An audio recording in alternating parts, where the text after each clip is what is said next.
Welcome to the Unitarian Universalist Church of Brunswick. My name is Glenn Williams. I'm a member of our Board of Trustees. Today's service leader is a person who needs no introduction for most of us at UUCB. Grace Lewis McLaren is a longtime member of the congregation and frequent Sunday musician. Today, she comes to us through the magic of video recording all the way from California. And the title of her service is Together from Afar. We hope you enjoy it. Once again, welcome.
I'm Jim Spicer, a member of the Worship Committee. This is a poem by Mary Oliver. Morning Poem. Every morning the world is created. Under the orange sticks of the sun, the heaped ashes of the night turn into leaves again and fasten themselves to the high branches, and the ponds appear like black cloth on which are painted islands of summer lilies. If it is your nature to be happy, you will swim away along the soft trails for hours, your imagination alighting everywhere. And if your spirit carries within it the thorn that is heavier than lead, if it's all you can do to keep on trudging, there is still somewhere deep within you a beast shouting that the earth is exactly what it wanted. Each pond with its blazing lilies is a prayer heard and answered lavishly every morning. Whether or not you have ever dared to be happy, whether or not you have ever dared to pray.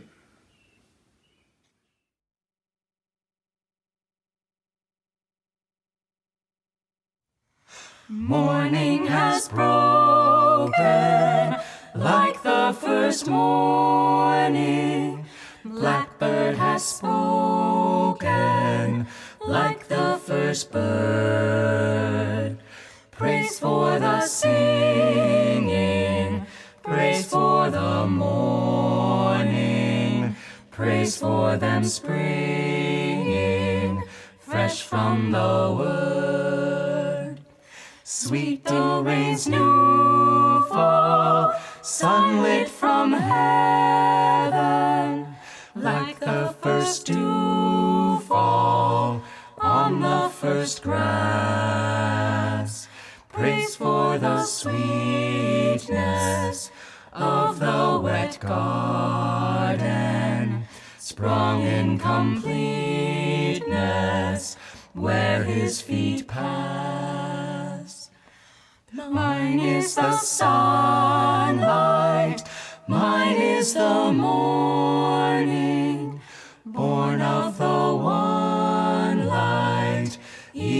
saw play. Praise with elation, praise every morning,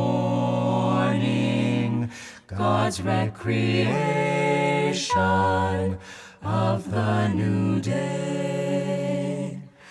Morning has broken like the first morning.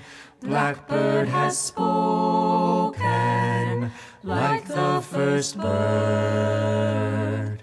Praise for the singing, praise for the morning, praise for them springing fresh from the word.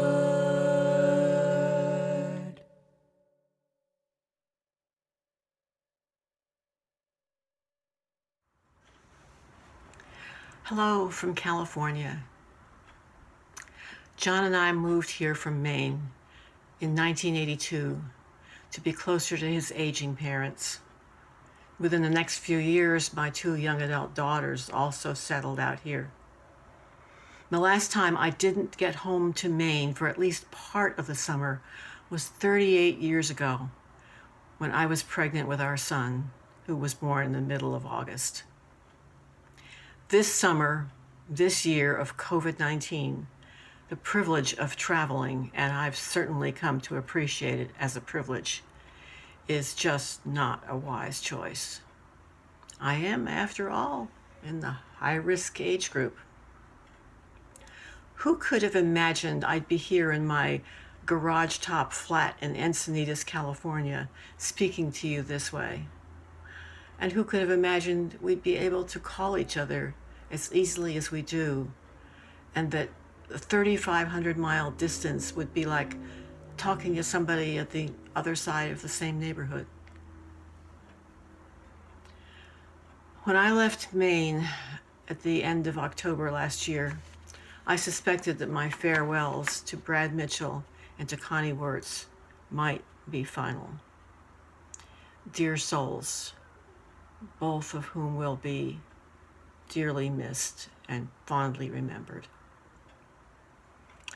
But I did not suspect that I would not see my friend Esther Palmer again. How grateful I was to have talked with her the night before she died, when she told me that she, who I had always known as sort of a over-the-top worrier, was really not worried about anything at all. She had been moved to a comfortable place where she felt safe and secure, well cared for. Her family and her friends and her church community had lovingly rallied around her and had just brought her everything she needed. She said they had turned it into a museum, and she even had her little cat, Linky, with her.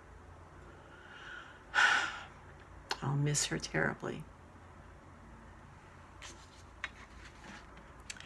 On the phone that rides in my back pocket when I go out walking, I carry the eulogies that Sylvia wrote for my father and for John, my husband.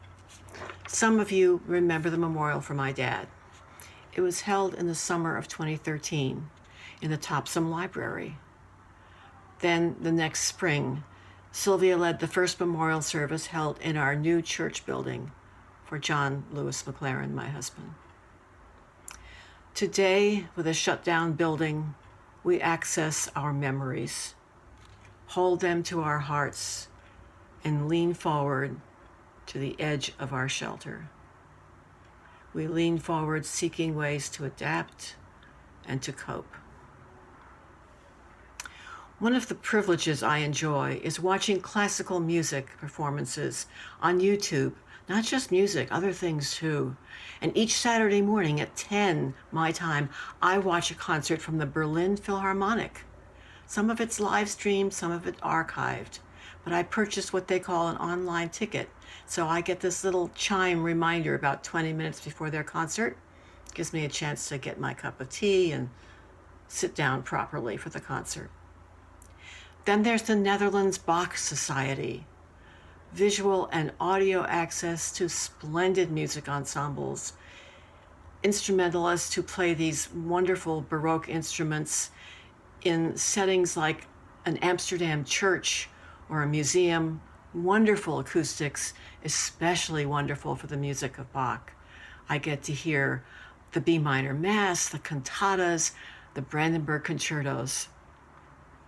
And there's the Master Chorale, Los Angeles Master Chorale. I hear their concerts, recorded earlier, of course, but they're on every Sunday night. I get to listen to them. Then there's opera, ballet, and drama. The Stratford Festival from Canada has recently provided a wonderful version of The Tempest, one of Shakespeare's last and, I think, rather confusing plots, and yet a delightful work, absolutely magical, even on my laptop screen. I want to share with you a recent quote from Brian Rosenberg, a writer for the New York Times. A society without a grounding in ethics, self-reflection, empathy, and beauty is one that has lost its way. A society without a grounding in ethics, self-reflection, empathy, and beauty is one that has lost its way. Also on my laptop screen, I've been watching the masses of people demanding racial justice, racial parity, taking to the streets of our cities, both large and small. Deeply entrenched injustices exposed. Will this be just one more outrage? Will we go on accepting established fictions, or will we make the effort to learn our uncomfortable history? Can we, this time, insist on the change our culture needs to find our way? This time of isolation, this not being able to sing together, to meet in person and share a hearty hug or even a handshake, this masking and disinfecting and waiting and wondering what day of the week it is, this is our life. The reality of adapting to avoid an insidious virus, the reality of understanding systemic racism on which our society is built. My maternal grandfather, a European immigrant, died as a result of the 1918 pandemic. He died at age 42. My mother was just 12, the oldest of 3 kids whose mom had little education, and there was no safety net. It is a story of making do, cobbling together what you could, moving in with grandma, enduring some really hard times, and they were white. The weekend after George Floyd was killed, I texted my son who lives in New York City, just off Union Square. I knew that he and his wife would be part of the demonstrations. Speaking as a mother, I said to him, "I'm grateful you're not black." "If I was," he answered, "I'd either be in jail or dead." I don't think I need to amplify the feelings here. We have so very much to learn. And speaking of learning, I want to recommend that you find a way to watch the documentary film, The 13th. It's on Netflix, and it's about the 13th Amendment to our Constitution. I learned an awful lot from that. Another thing is either the film or get the book by Brian Stevenson. It's called Just Mercy. Another really good learning read. Yes, I have anxieties.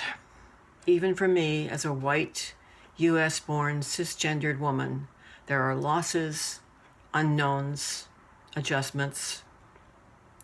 But these are more than balanced by a plethora of privileges.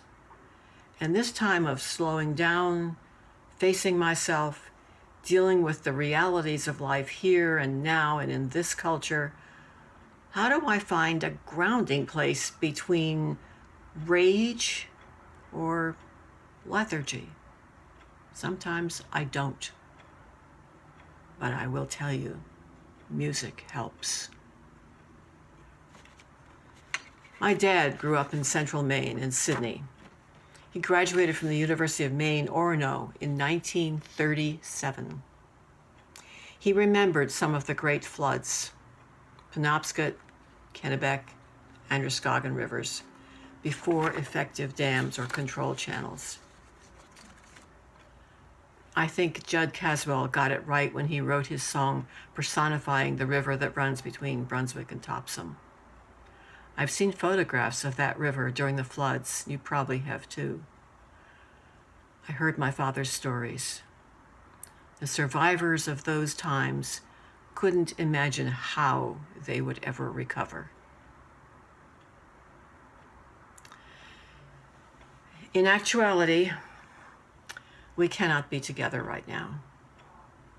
Still, with the means at hand, I lean in to listen, to learn, to imagine, to remember other times of losses, unknowns, adjustments, wondering if I would be able to recover. Yes, while apart, we are in this together. We will do what we can to find our way, to act to bring about the needed changes, to get through this. Through the challenges ahead, may we reach out with kindness, spread gratitude, listen with understanding, and give hope. This is how we can be together from afar.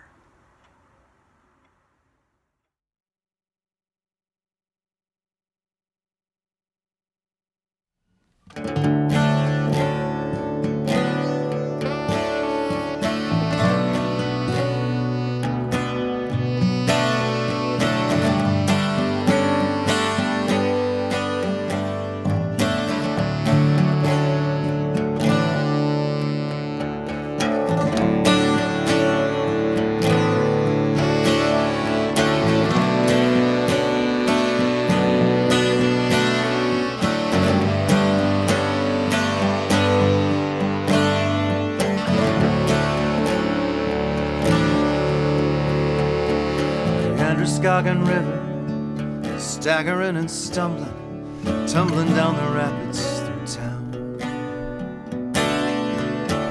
mumbling and shouting out the sorrows he's been trying to drown. Ever since the ice broke, he's been out on a bender, muddier and meaner every day, tripping up the riverbanks, kicking down whatever's in his way.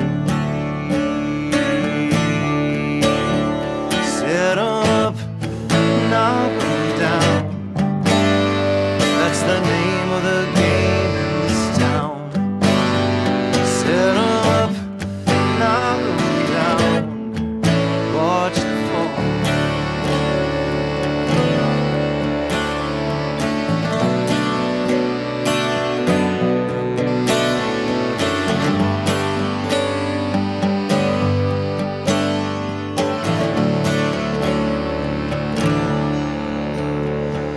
I still remember the year this old river flooded out the old abandoned mill.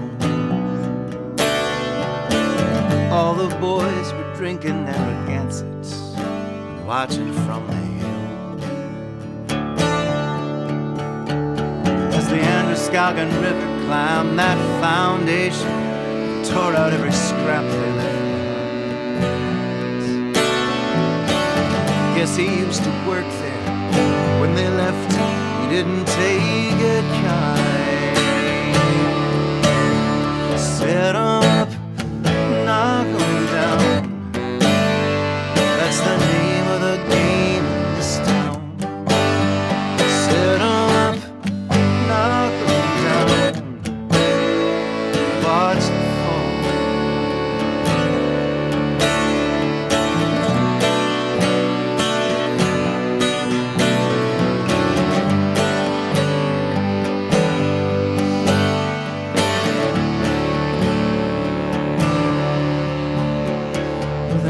Muskegon River was a hell of a worker, and he carried this whole county on his back. Now he's just a drunkard singing shanties on the wrong side of the track. And the new people frown and they hold their noses.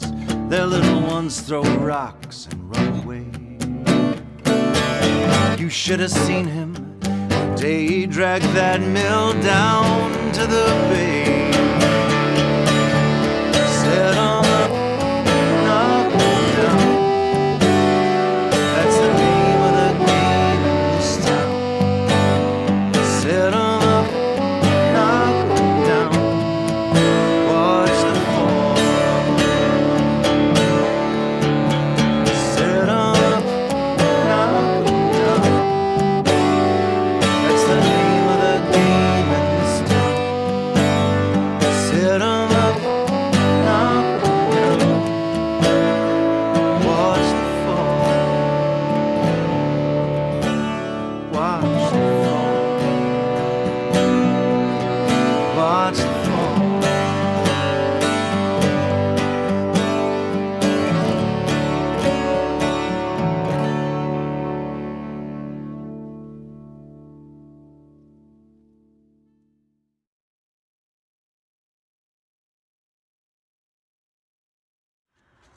As closing words, I'd like to read you something written by intellectual writer, poet Nikki Giovanni. This is published in her book called Those Who Ride the Night Winds, published in 1983.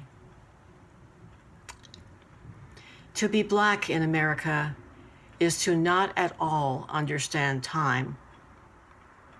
Little Linda Brown was told her school would be desegregated with all deliberate speed, and 25 years later, this is still untrue. Dr. King was told in Montgomery he was pushing too hard, going too fast, expecting too much. I wish we had been enslaved at the same rate we are being set free. It would be an entirely different story.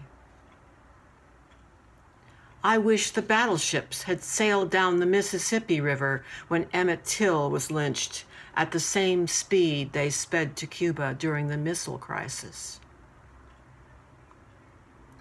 I wish food had been airlifted to the sharecroppers in Tennessee when they were pushed off the land for exercising their right to vote, at the same speed it was airlifted to West Berlin at the end of World War II.